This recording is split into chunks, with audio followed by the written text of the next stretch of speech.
ربی شرح لی صدری ویسر لی امری واحلل عقدۃ من لسانی یفقہوا قولی ربی یسر ولا تؤثر وتمم بالخیر وبک نستعین بسم اللہ الرحمن الرحیم السلام علیکم ورحمۃ اللہ وبرکاتہ۔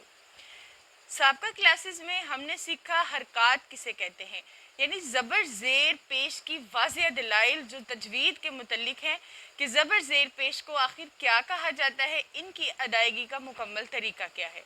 آج کی کلاس ہماری تنوین کے متعلق ہے، جسے دو زبر دو زیر دو پیش کہا جاتا ہے۔ آج ہم دو زبر دو زیر دو پیش کے متعلق پڑھیں گے اور دو زبر کی تختی کو اچھی طرح سے یاد کریں گے اور قرآن میں اپنی دو زبر والی غلطیاں درست کریں گے۔ تو آئیں آج ہم سیکھتے ہیں دو زبر کی تختی کہ دو زبر کو آخر کیا کہا جاتا ہے، اس کا پڑھنے کا قاعدہ کیا ہے، اس کا رکنے کا قاعدہ کیا ہے اور آخر اس کی آواز کو کس طرح سے ادا کیا جاتا ہے۔ آج ہم اس کو تجوید کے طریقے سے سیکھتے ہیں۔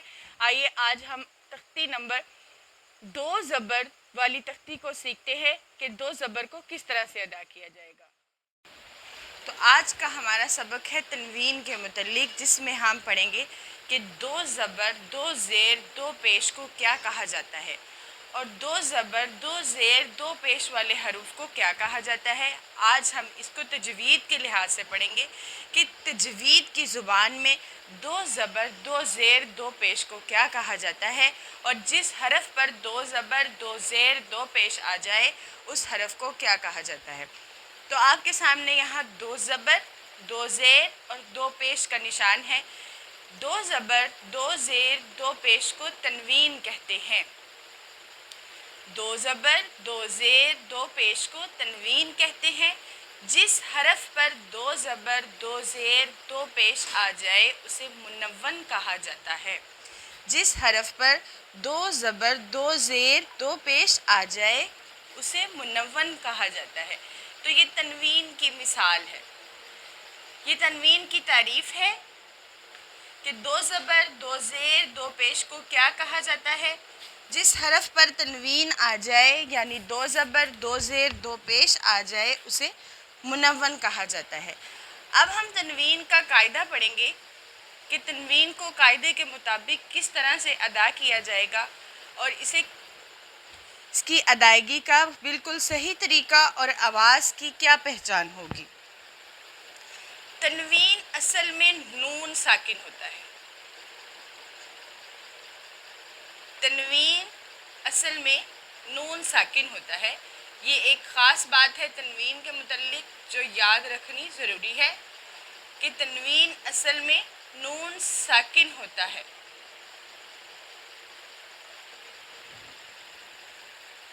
جو کلمے کے آخر میں آتا ہے، جو کسی بھی کلمے کے کسی بھی حرف کے آخر میں آتا ہے، جو کلمے کے آخر میں آتا ہے۔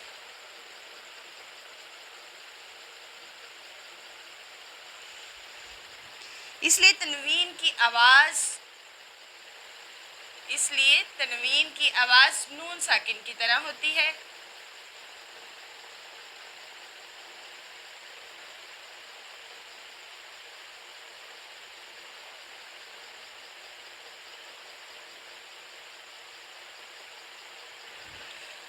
یہ قاعدہ ہے تنوین کا۔ تنوین اصل میں نون ساکن ہوتا ہے۔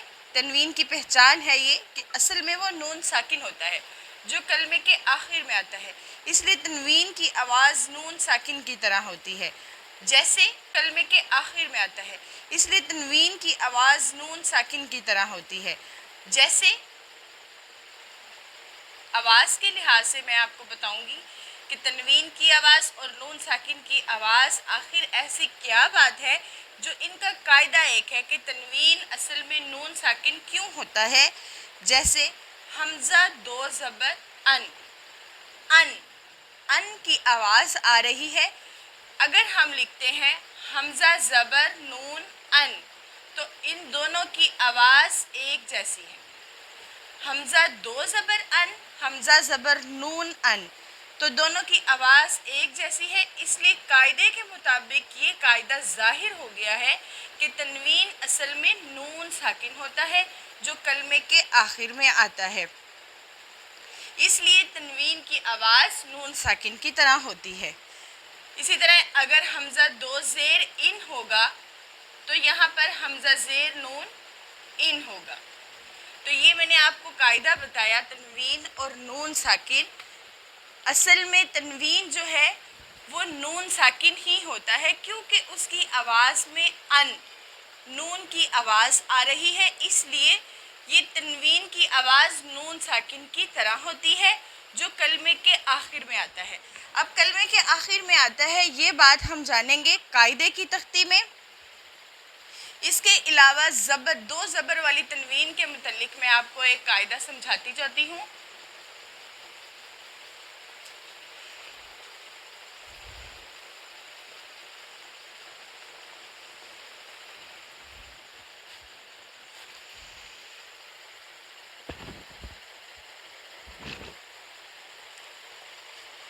نمبر 1، تنوین کے جب ہجے کریں گے ہم تنوین کے ہجے اس طرح سے کریں گے، تنوین کے ہجے اس طرح سے کریں،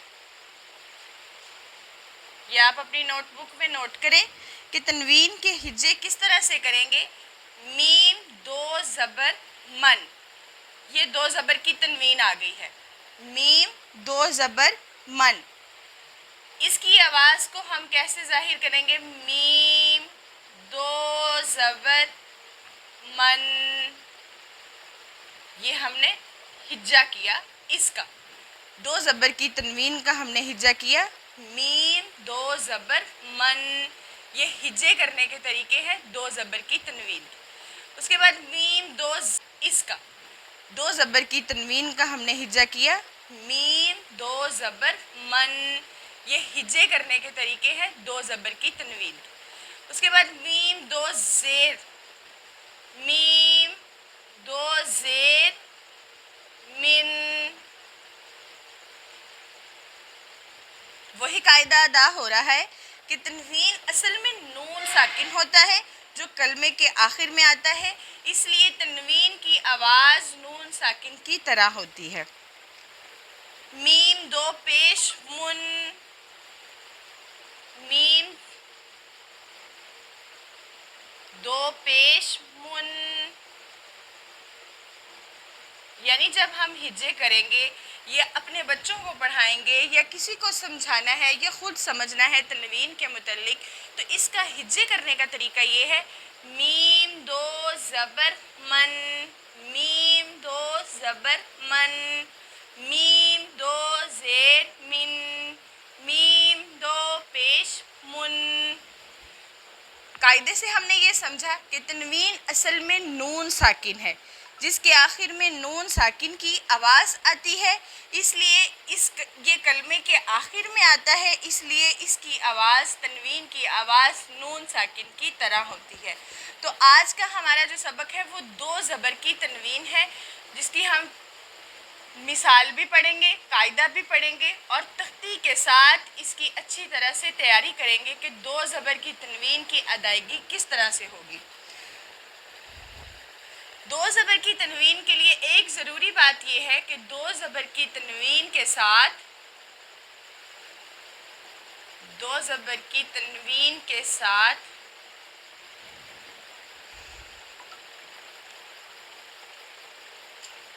کہیں الف اور کہیں یا آتا ہے، یا کہیں الف آ جاتا ہے، یہ والا الف، اور کہیں یا آ جاتا ہے، لیکن ہجے کرتے وقت انہیں نہیں پڑھا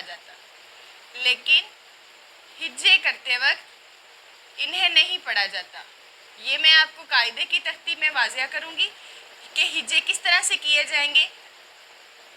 انہیں نہیں پڑھا جائے گا، ہجے کرتے وقت انہیں نہیں پڑھا جاتا۔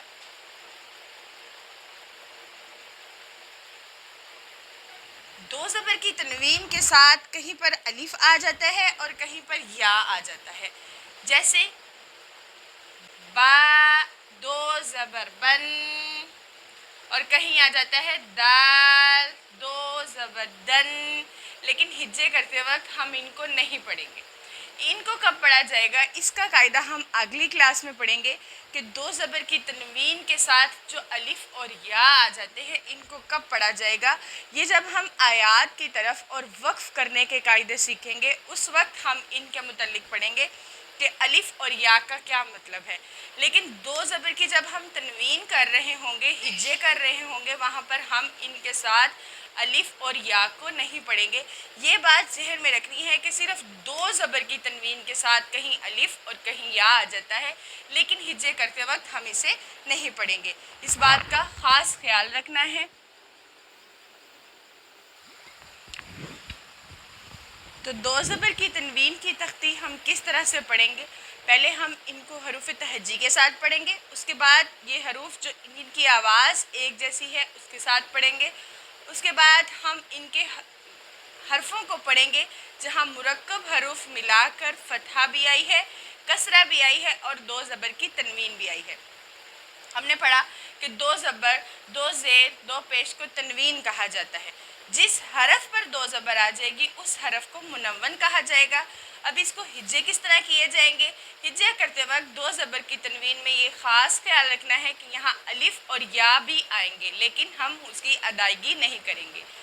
با دو زبر بن، تا دو زبر تن، تا دو زبر تن، ثا دو زبر ثن، جیم دو زبر جن، حا دو زبر حن، خا دو زبر خن، دال دو زبر دن، دال دو زبر دن، ذال دو زبر ذن، را دو زبر رن، زا دو زبر زن، سین دو زبر سن، شین دو زبر شن، صاد دو زبر صن، ضاد دو زبر ظن، طا دو زبر طن، ظا دو زبر ظن، عین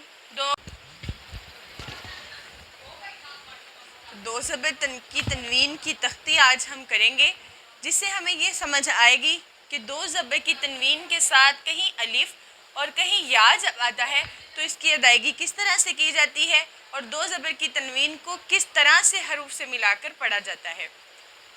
با دو زبر بن، تا دو زبر تن، تا دو زبر تن، ثا دو زبر ثن، جیم دو زبر جن، حا دو زبر حن، خا دو زبر خن، دال دو زبر دن، دال دو زبر دن، ذال دو زبر ذن، را دو زبر رن، زا دو زبر زن، سین دو زبر سن، شین دو زبر شن، صاد دو زبر صن، ضاد دو زبر ضن،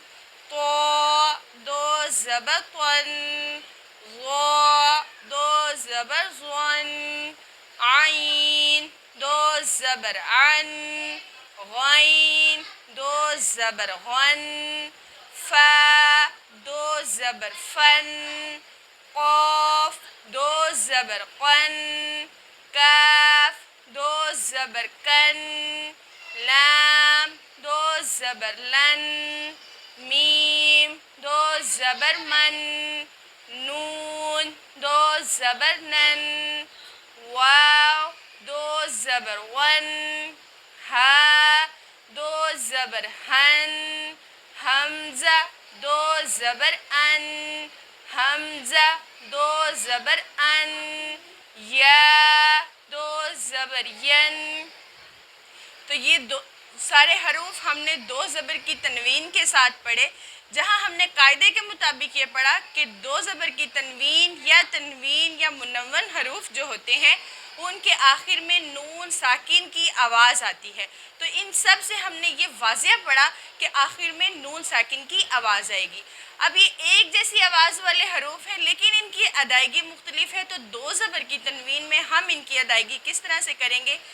تن، تون، ثن، سن، صن، حن، ہن، ذن، زن، ضن، ظن، عن، ان، قن، کن۔ قاعدے میں ہم نے یہ پڑھا تھا کہ بعد دو زبر کی تنوین کے ساتھ کہیں الف اور کہیں یا آئے گا، لیکن ہجے کرتے وقت ہم اس کو نہیں پڑھیں گے۔ ہجے کرتے وقت ہم دو زبر کی تنوین کو کے ساتھ الف یا کو بالکل بھی نہیں پڑھیں گے، بلکہ اسی طرح سادہ با دو زبر ون کر کے ہی ادا کریں گے۔ آگے ہم اس کی مشق میں کچھ حروف سیکھتے ہیں جن سے ہماری قرآن کی غلطیاں درست ہوں گی اور ہم تلاوت کو بہتر طریقے سے جان سکیں گے۔ ابداً، باطراً، طبقاً، کذباً۔ ہر حروف تہجی کا دھیان رکھنا ہے کہ کہاں پر موٹا ادا ہوگا، کہاں پر باریک ادا کیا جائے گا۔ را کا قاعدہ میں نے آپ کو زبر والی تختی میں بتایا کہ را کے اوپر جب زبر یا پیش ہوگی تو را کو پر یعنی موٹا پڑھا جائے گا، تو یہاں اسی طرح ہم اس کو ادا کریں۔ باطراً، ثمناً، صعقاً، سفحاً، قصصاً، آسفاً، عنباً، عرباً، لعباً، ذللاً، حرماً، مرحاً، هدى، طوى، سنة۔ تو یہ تمام دو زبر کی تنوین والی تختی ہم نے پڑھی اور دو زبر کی تنوین کے ساتھ حروف کو پڑھنا سیکھا کہ کس طرح سے دو زبر کی تنوین والے حروف ادا ہوں گے اور ان کی ادائیگی کا صحیح طریقہ کیا ہے۔ امید کرتی ہوں آپ کو ان کی اچھے طریقے سے سمجھ آئی ہوگی۔ انشاءاللہ اگلی ویڈیو میں ہم دو زیر کی تنوین پڑھیں گے اور اگلی کلاس میں اس کے ساتھ دو زیر کی تنوین کی بھی وضاحت کریں گے اور تنوین والے حروف کو اچھی طرح پڑھنا سیکھیں گے۔ وآخر دعوانا ان الحمد للہ رب العالمین۔